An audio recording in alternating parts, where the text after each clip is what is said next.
Здравството троши повеќе за тендери, граѓаните добиваат помалку услуги.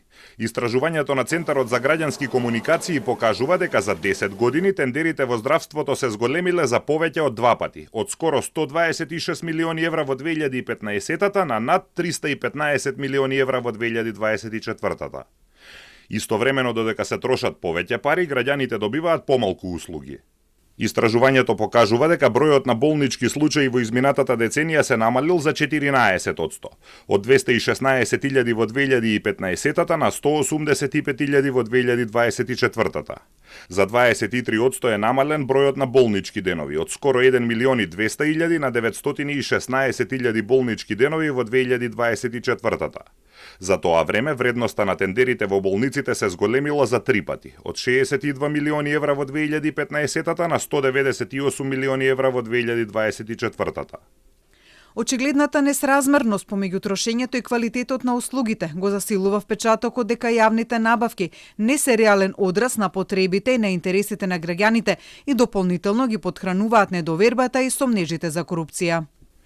Во изминатите 2 години и бројот на специјалистички прегледи бил намален за 20%, од скоро 3,6 милиони прегледи во 2022-та на помалку од 3 милиони во 2024-та. Дел од граѓаните се жалат, дел се задоволни од услугите на клиничкиот центар. Треба да има ред, да се воведе ред. Значи, ако имаш закажано, да биде закажано тој период, а не да чекаш со сати. Плюс ние сме болни, значи што не можеме да чекаме со сати.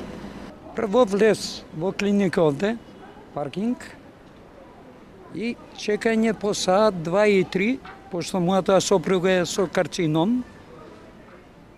Излегување уште 1 саат, значи денеска во тек на денот 5 до 6 часа се губи овде.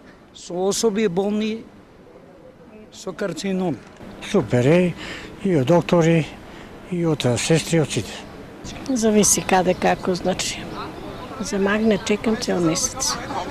Се уште не е готов. Еве лично ние денеска бевме, нема на што да се подобри. Добро, докторката не прими, на неврологија бевме. Бевме ново носи грло за рамнотежа и тие културни, фини. Услужливи сме ние, па сега, ние сме задоволни. Парадоксално, како што расте вредноста на јавните набавки, се намалува бројот на фирми што учествуваат на тендерите. Во 2020-та на скоро 30% од тендерите имало само еден понудувач. На овој начин биле потрошени 61 милион евра.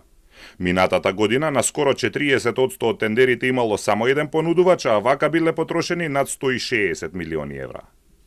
Министерот за здравство Азир Алиу најавува нови вработувања во здравството. Вели дека уште кога дошол на функцијата почнале со мапирање на состојбите и проблемите. После таа јасна дефинирана слика за здравствениот екосистем во државата, ќе ги знаеме сите причини. Ние исто така сме во тек и неколку клиники веќе имаат, ги анализираме услугите, инфраструктурата и човечкиот фактор и многу брзо ќе излеземе со решение за оптимизација на здравствените услуги, за здравствената инфраструктура во државата. Знаете дека тој процес не можеме за 3 месеци да ги решаваме тие проблеми кои што се за жал со години натрупани. Целта на истражувањето, како што наведуваат во Центарот за граѓански комуникации, не е да докаже корупција во некој тендер, туку да покаже дека во споставениот систем на набавки во здравството и нивната реализација остава значителен простор за корупција и злоупотреби.